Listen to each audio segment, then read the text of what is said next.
And I want to welcome you guys to financialjuneteenth.tv.com. Financialjuneteenth.tv.com is all things Black wealth, Black economic liberation.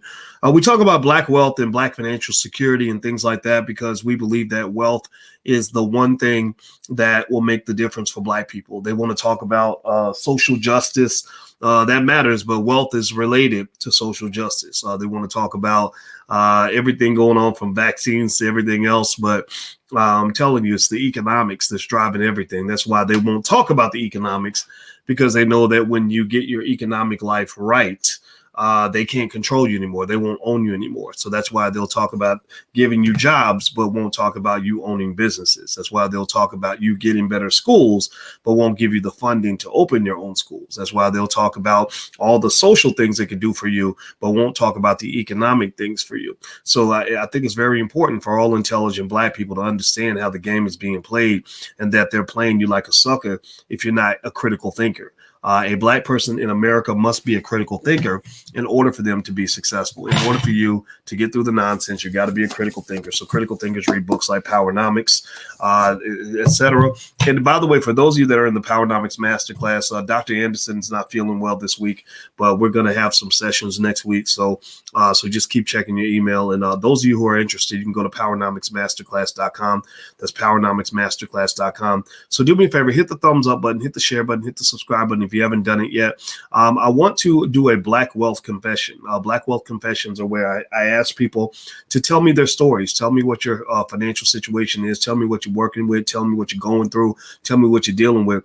And I'll give you some insights into what I'm seeing, and maybe it'll help you see some things that you might need to see also in order to get ahead. I just want to see you succeed. I want to see you make money. And also, don't forget, hashtag B1. Put hashtag B1 in the chat if you're Black first. Our platforms are Black first. Black, bliggity, black twice on Sundays. That's all we care about is the racial wealth gap. That's why the Black Business School is the best in the world at resolving the racial wealth gap. We have solutions for the racial wealth gap. So don't believe those people who tell you that it can't be solved and they don't know what to do and it's just too hard. It's almost like when they have these crappy schools where they tell you that we can't get the Black kids to learn how to read. Like, it's so hard. We put $1 billion in and Black kids are just so dumb. We can't teach them how to read. Well, maybe you need to go give the money to the Nation of Islam. I bet you the Nation of Islam can teach those kids to read. I went to the Muhammad University. Muhammad University of Islam. Just on a little side thought. I went to the Muhammad University of Islam in Chicago and gave a couple speeches. I spoke to the girls one day. I spoke to the boys another day. Do you know that those kids were asking me questions that their graduate students ask? Like, these were 10-year-olds, 14-year-olds, 16-year-olds. I mean, literally speaking, like, I remember thinking, when I was teaching MBA students at Syracuse University, they weren't this smart. So you got genius in your community, but your genius is locked up. Your genius is being destroyed. Your genius is being annihilated by white supremacy. You're handing your excellent, extraordinary children over to mediocre people who don't love them, who don't want to see them succeed, who don't want to teach them the secrets to success. Again, that's why even your HBCUs don't even teach things like Powernomics. They'll invite every white man on the planet to come give a speech, but won't invite Dr. Claude Anderson. Get out of here with that nonsense. What's wrong with you? So anyway, enough of my little rant. I apologize. I had to get that out. Y'all know how I am. I got to tell the truth because life's too short to be out here lying. So let me read the Black Wealth Confession to you. I'll put it actually in the description. And do me a favor, hit the thumbs up button. Make sure you subscribe. If you're subscribed to a channel, hit a notification bell so you'll be notified when we go live. And also, if you want to get text notifications periodically, you can text the word Boyce to 31996. Text Boyce to 31996. So I'm going to read this to you right here. It says, hey, Dr. Boyce, I am 31 years old, married with no children. We have $134K in mortgage debt with no other debt. My husband is a college grad who makes $70K, and I am a high school grad with some college credits. I make $45K. We only have about $5K in savings and $6K in the stock market. We paid off close to $14K in credit card debt last year, and we're making extra payments toward our mortgage principal. So now I'm wondering, what else can we do to get ahead? We have been doing okay so far, but I think we can do more. Well, first of all, y'all need to clap for this sister because two things she said right there that told me she's going to win. Her and her husband are going to win. You got to be as old as I am to know how young you are. I'm at age 49, where 31 seems like a baby, right? 31 though seems old if you are 31. You're like, oh, I'm getting so old now. You ain't old. You got a whole. My story was just beginning when I was 31. When I was 31, I had no idea what my life would be like today. So don't give up on yourself. That's the first thing I want to say. But here's the deal. She had me in the first sentence. You know why she had me in the first sentence? Because she started off by saying, I am 31 years old, married with no kids.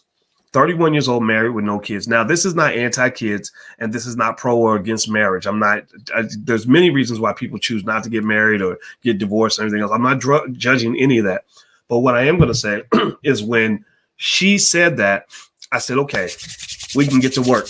We can get some work done. It's almost like when I went to the dentist, and you guys have made fun of me for a while. I know it's okay. I could take a joke, but I was talking a little bit weird because I'm still in the middle of a 6-month dental process where I didn't do what I was supposed to do with my teeth. I went to the dentist, and the dentist is like, okay, we got to do this and this and this, and I'm like, oh Lord, this is going to take forever.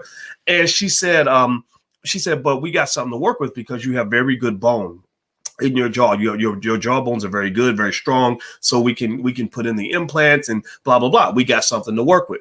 So as a financial doctor, or a financial physician, what I liked about that first sentence, I'm 31 years old, married with no children. I said, okay, I got something I can work with because, let me just tell you the truth.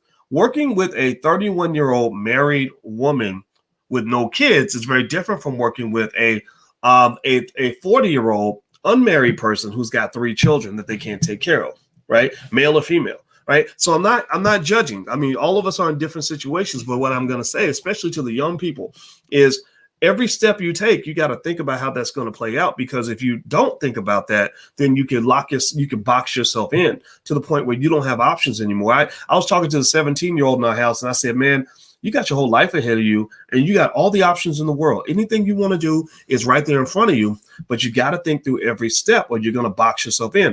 A lot of people that don't have consciousness about how they live their lives, they make choices, one choice after another. Like they go sleep with somebody just because they're cute. The next thing you know, you got a baby and an STD, or you go and you take a job because the money's good. Next thing you know, you've been in that job 20 or 30 years and you had to drop out of school.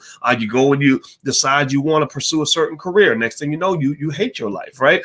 So you got to think about every step. Or you marry the wrong person. Next thing you know, you've lost all your wealth in divorce court, right? So I'm not judging. Again, this is not judgmental. This is me being analytical. So I'm not being judgmental, I'm being analytical. But analytical can seem judgmental to those who've never had anybody kind of encourage them to engage in critical thinking. Critical thinking in our community is highly discouraged. Intelligence is frowned upon. Thinking things through is not something that people want to do. A lot of people train you to shut down your critical thinking skill so that you will just walk into all kinds of mess. You ever see anybody just where their whole life is just a big mess and they don't even know how they got there, right? Because they're not even thinking. They're not even thinking about the next step. They're not thinking about how the next step fits into long-term steps. And one of the best things I had when I was younger is I studied in mathematics. You guys know my master's was in math. I taught math at the University of Kentucky. And they had this thing called dynamic optimization, which was a mathematical technique. And with dynamic optimization, and I hope I'm not talking over anybody's head, but I'm not going to insult you by feeling like I got to dumb it down, right? A lot of people say, oh, well, Black people can't understand 3-syllable words. I hate that. I went through that on a WGCI radio station in Chicago, and I started talking. I'm breaking stuff down, and the guy's like, whoa, Doc, that's a long word. I'm like, what? Just ask me what the word means. Like, expand your vocabulary, fool. Like, what? Like you ain't got to tell me not to be intelligent with Black people. That's why we get played, because we don't encourage that. So anyway, with dynamic optimization, here's how it works. Dynamic optimization is where you figure out where you want to be, and then based on where you want to be, you work backward. And you go, so you're at step 3,000. Okay, on step 3,000, I want to be here. So then you look at, okay, what should step 299 be? And then 2998, 2997. And then you back all the way up to step 1. And so what happens then is that step 1 ends up looking very different because you're thinking long term. Basically, it's chess versus checkers. People that play checkers, they're thinking about the next move. People that play chess are thinking 8 moves down the road. So smart people, those who are successful, those who build wealth and just have a happy life, tend to be people who can play chess. Those who are encouraged to play checkers don't usually do so well because they end up, 38 years old with 8 babies, mamas, and 10 kids, and that they can't take care of, and a job that doesn't pay them very much money, with all kinds of nonsense going on in their life because they're not thinking about what they're walking into. Okay. This all links back to wealth. A lot of wealth is about choices. I'm not kidding. So anyway, do me a favor, guys, as we move on, please take a second, hit the thumbs up button, hit the share button, hit the subscribe button. Also, if you want to, just so you want to know, in case you're interested, there's a free training I put together on financial security. Basically, it's really, really good. It's about 45 minutes, but it will literally change your life because it breaks down the key elements to financial security, what it means to be financially secure. So you can go to blackfinancialsecurity.com. Somebody please type that in so others can see it. It's blackfinancialsecurity.com. So feel free to go take a look. Doesn't cost you anything, but I guarantee it'll change your life. It'll be better than anything you ever got in college. I can guarantee you that much because they don't teach you very much in college, to be honest with you. All right. So here's the deal. All right. So with this sister, she's 31 and married with no kids. Her and her husband have $134,000 in mortgage debt. That's not bad. Mortgage debt is not bad debt. I was on Fox Soul the other day with a lady who seemed to think that all debt was bad, and I literally wanted to hit the button. No disrespect to the people at Fox Soul, but I literally wanted to walk out of the room because I'm like, is this lady really saying that all debt is terrible, like unconditionally bad? That's probably the least true statement I've ever heard. Like I couldn't believe it when she said that. And no disrespect to her, but it was frustrating because she did all the talking. I hate it when the person who has the least amount of knowledge does all the talking. Like that drives me crazy. And so anyway, the mortgage debt that this woman has is not bad. This is what I call good debt. And I assume that the value of the house is probably worth more than $134,000. So right there, by being a homeowner, you're participating in the wealth building process because you have an asset that's going to appreciate in value. She says she has no other debt, which I think is beautiful. She said they paid off $14,000 in credit card debt last year, which is a great move because credit card debt is very bad debt. It's very expensive. It's not connected to an asset that goes up in value. Remember, it's about sort of, receiving more money than you're spending. That's what it comes down to, right? So if my debt is charging me 15% a year, then I better be making 20, 30, 40, 50% on that investment. If I am in a depreciating asset, like if I borrow 50 grand so I could really beef up my collection of Air Jordans and go to dinner every night and go pop bottles at the club, then effectively what I've done is I've created a big ball of nothingness that has no true economic value, but I'm paying for nothing. A lot of people go broke because they spend their whole lives paying for nothing. Even a college degree that's overpriced, that doesn't generate a high income, is a big ball of nothingness. So you're almost, the financial version of shadow boxing. You're paying for something that really doesn't even exist. You have a mortgage, but you don't even have a house, right? And so effectively, the fact that she got rid of her bad debt makes me very proud of her and her husband. These are smart people. She said her husband makes $70,000.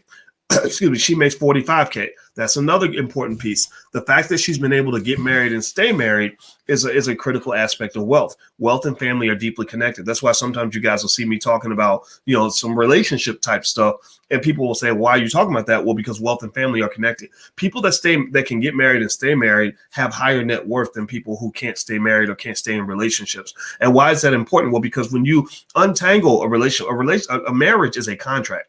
A marriage is a contract. It is a financial commitment. So when you untangle that contract, you're going to be paying lawyers in the courts to untangle that contract for you. And then you're going to have to split your assets and liquidate some of the things that are important to you. And you don't have another person that you can engage in what they call economies of scale with, meaning that you can't share the household expenses anymore. Now, instead of the two of you working together to pay for one place to live, each of you is paying for an individual place to live. And it's really bad if both of you happen to be renters, right? If you're both renters, then instead of us two coming together and paying, say, $2,000 a month in rent, each of us is paying $1,500 a month in rent or whatever. And so that ends up being a net loss for the family. So if you want to make a good investment, a lot of people will talk about stocks and bonds and all this stuff for investing. A really good investment is your family. Like literally, if you're in a relationship and you are investing your life in that person, then invest in a counselor, therapist, read some books together so you can learn how to get along with each other. avoiding the fights. That's what tears families apart. That's why you get so many unfortunate situations where the baby's born and the couple breaks up before the damn baby's born. Like when I see that happen, it makes me sad because I'm thinking that you're condemning that child to emotional chaos and poverty because you can't figure out how to work it out. And they'll be over something stupid, something silly, like somebody disrespected you, or they didn't call you back fast enough, or you got mad because of whatever. Things that could probably be worked out. You basically took a solvable problem, and because you didn't take the effort to solve it, it's now become an unsolvable problem that's going to cause you problems for the rest of your life. So things like having a kid, things like getting married are extremely important for your long-term economic health. Move very carefully with those things. So her husband makes 70, she makes 45. I think that's great. She says they only have 5K in savings. I think that's pretty good. Most Americans don't have that. She has 6K in the stock market. I think that's great. That's another key point that tells me she's going to be a wealth builder. Because I'm a financial researcher, I know that stock market participation is a hugely important aspect of wealth building. People that invest in the stock market build more wealth. Especially in the last 15 years, the stock market has been on fire for, since a lot of you were in high school or when you were babies. So if you've been missing out on that because you've let broke people or backward people or old fashioned people or scared people convince you to not make investments for your future, then I feel sorry for you. I'm not yelling at you. I'm just saying that I feel sorry for you. I'm not calling you stupid. I'm saying I feel sorry for you because it's that backward thinking that slows us down and keeps us from moving forward. So one of the things I can suggest to you guys, if you're interested, is we do have a $5 a day investing plan in the Black Business School. It's totally free. If you go to theallblackagenda.com, theallblackagenda.com has a lot of resources on there for a Black agenda that you can actually apply to your family without anybody's permission. Type it in the chat, please, if you're on Instagram so other people can see it. It's theallblackagenda.com. There's a lot of stuff on there, but one thing that's on there is my link to my book. It's free. It's a $5 a day investing plan. And I specifically show you the mathematics that explains how a person who had invested, if they started in 2009 and put $5 a day in the market, after about a decade, they would have about, I think a decade, it was maybe $5 a day is nothing. I mean, that people, you can't even buy Popeye's chicken value meal for that amount. I think after a decade, it was about 30,000. After 20 years, it goes to about 120,000, 115,000. After 30 years, it goes to about 350,000. After 40 years, if you do it for a whole generation, it goes up to about $750,000. So there's nobody in America. Let me just make this clear. There's very few people, almost nobody in America who's born poor, who has to stay poor. There's nobody in America who's born poor that has to stay poor. The reason people stay poor is because they train you to stay poor. You start poor and they train you to take something which is meant to be temporary and they train you to make it permanent. It's just like obesity. Very few people in America have to be obese. Very few people have a condition in their body that's going to make them obese no matter what they eat. But they train you to be obese. They put sugar in your food. They encourage you to eat fast food. They market horrible, unhealthy stuff to you. Next thing you know, you got an obesity epidemic. Well, so that's where choice comes into play. So freedom of choice can either be a good thing for you, or it can be a bad thing for you, right? It can be a good thing if you realize, hey, wait, I can choose to walk away from all of this. It's a bad thing if you say, well, I can just choose to eat what I want, and then I'm going to just eat horrible food, get really sick, and then I'm going to feel sorry for myself. Or you can say, let me get off the grid because I don't think they're going to train me to do the things that are best for me. So do me a favor, hit the thumbs up button, hit the share button, hit the subscribe button if you haven't done it yet. I'm going to finish this up. So I love the fact that she's knocking out the credit card debt. I love the fact that she's mentioning the kids, or she doesn't have any kids yet. One day, you will have children. So she should probably start doing that $5 a day investing plan for her children now. If you do it for your children now, your children will be very wealthy by the time they're about 25 or 30 years old. Like your children will be completely out of the struggle. They won't be running around speaking that, negative Negro talk like, oh my God, it's so hard to be black. Oh my God, I'm so broke. Oh my God, I have no, life is so difficult. They just won't talk. They won't be singing that broke Negro spiritual. They just won't. Like it's a Negro spiritual, like how hard it is to be black. Like that's like almost like a church hymn. Like we love to talk about how horrible it is and how sad we are. I'm sorry, your children, their biggest problem is they're going to have haters. They're going to have a bunch of haters who are mad that they've actually found a solution to a very persistent problem. They're going to have haters who feel like, they didn't get to where they were through good decisions and smart choices. They got to where they were through luck. Well, the only reason you got money is because your mama left you money or your daddy gave you a bunch of money, right? Like that, that hater talk, that negative Nancy talk, right? Rather than picking up a book and learning how to get better at something, there are people who find that it's easier just to complain about the people who found solutions. So that'll be your child's problem, but your child's problem would not be the strugglenomics Negro spirituals that so many of our people like to sing. So because it's not that hard to learn the basics of economics. It's not that hard to learn the basics of investing. I show you, in fact, if you go to firstsharestock.com, I'll put the URL on the screen. Literally, and maybe it's because, I assume it's because I have a PhD in this stuff, right? So I know how to kind of cut to the chase and get past all the complex stuff. Like I guess a lot of people talk about stock market investing and they make it more complex than it needs to be. I know how to get to the core basics, right? Because I know all the research and everything. So if you go to firstsharestock.com, you'll be invested in the stock market in 10 minutes. It's not that hard to teach you. Now, if you want to learn higher level stuff, feel free to go to the Black Business School. We have some other resources there, but that firstsharestock.com, that's also free. So feel free to go take a look. The last piece I would throw in there is she's asking, how do you get ahead? So here's what I see, right? I see a 31-year-old woman. Let me read her story, and then I'm going to give you my final kicker. This is kind of the one thing that I think is going to really accelerate this family because they're already doing so many things right. She says, I'm 31, married with no children. We have $134K in mortgage debt with no other debt. My husband is a college grad who makes $70K, and I'm a high school grad with some college credits. I make $45K.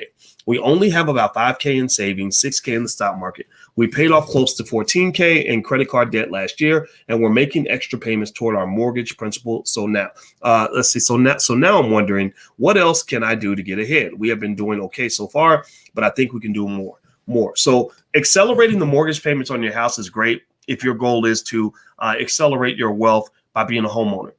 Here's the deal, right? When it comes to extra money, extra capital, there's two things to keep in mind. Number one, you want to think of financial vehicles as like putting your money in a race car, and you're trying to pick the race car that's going to go the fastest, is going to get you down the road the fastest, right?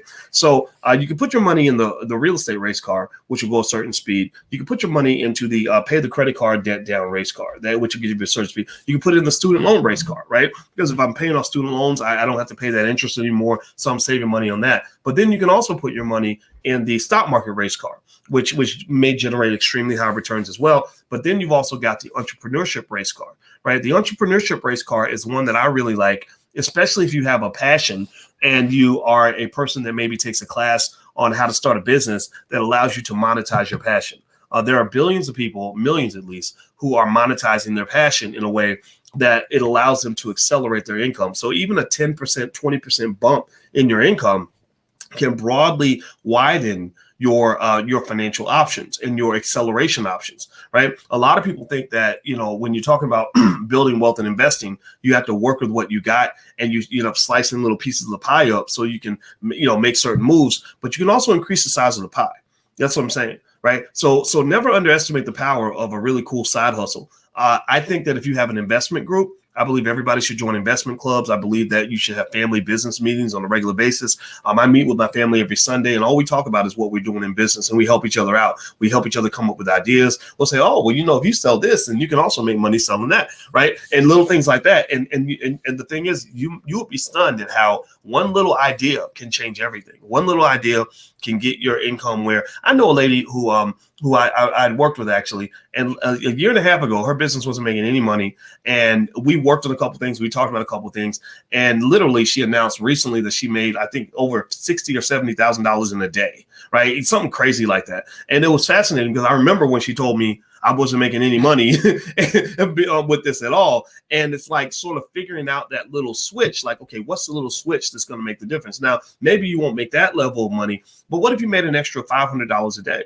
That's that's a lot of money. That's $15,000 a month. I know a lot of entrepreneurs that make $500 a day, $100 a day, $200 a day on their side hustle, right? So I think that in addition to Black wealth being pivotally important, pivotally connected. That I can't get that word out. In addition to Black wealth being deeply connected to Black entrepreneurship and job creation, you really want to, I think, explore that and look into what it means to have a side hustle. develop multiple streams of income. She's got a husband. What's your husband's skill set? What is it that you have that you can offer that people might purchase, right? Do you have some experience that you can offer as a consultant? Do you have, can you do an ebook that makes a few $100s a month? Any little thing that kind of opens that door, it almost creates like a financial wormhole where you literally bust through a wall and suddenly you're living a whole different reality because you got an extra $4,000 a month coming in that allows you to then really go a little bit harder with the stock market and stuff like that. So I believe that every Black person in America should have a business or try to own a business or own a piece of a business, or at least look into it, at least think it through. Like I just believe that's a core value. I believe that your children should learn how to start a business by the age of 12. Just as a core value and as a source of protection. So I would encourage this woman, if she wants to get ahead, sit down with your husband and sit down with your family and say, how do we create a side hustle? How do we take some of that money we got in the stock market, some of that money in savings, not too much of it, and put that into something that can give us a trickle of extra income that will then allow us to expand our options. And then you can keep doing what you've been doing before. Now, you mentioned, what about a franchise? I think franchises are great. Franchises are great because that's a business in a box. They give you the whole business model right there on paper, so you don't have to figure it out. We actually have a franchise program in the Black Business School. I think the URL is theblackfranchiseprogram.com. So I don't talk about it much, but it was taught by attorney Tanya Nebo, and she's really good with this stuff. And you can feel free to go check it out if you want to. I think the first month is free. Yeah, the first month is totally free. So feel free to go to theblackfranchiseprogram.com, theblackfranchiseprogram.com. Let me type that into the chat so you can see it. Theblackfranchiseprogram.com. And that's actually the fourth class in our Black Money sequence. We actually have Black Money 101 through 106, and it's based on what we think should be the core economic values and strategies of every Black person that wants to either close the racial wealth gap for themselves or at least put themselves and their family in a secure position. Okay, so I got to go. Alicia's upstairs waiting for me. But also just a reminder, if you want to see that free lecture on financial security, if you just want to sit back and watch something, I think it's great. I personally think it's really good. So feel free to go to blackfinancialsecurity.com. That's blackfinancialsecurity.com. Hit the thumbs up button, hit the share button, hit the subscribe button, and I'll come back every now and then with a black wealth confession, and we'll kind of talk through it. So I hope that this was helpful to you guys. I hope you guys have a good night, and I will see you soon. Take care. Bye-bye. Peace.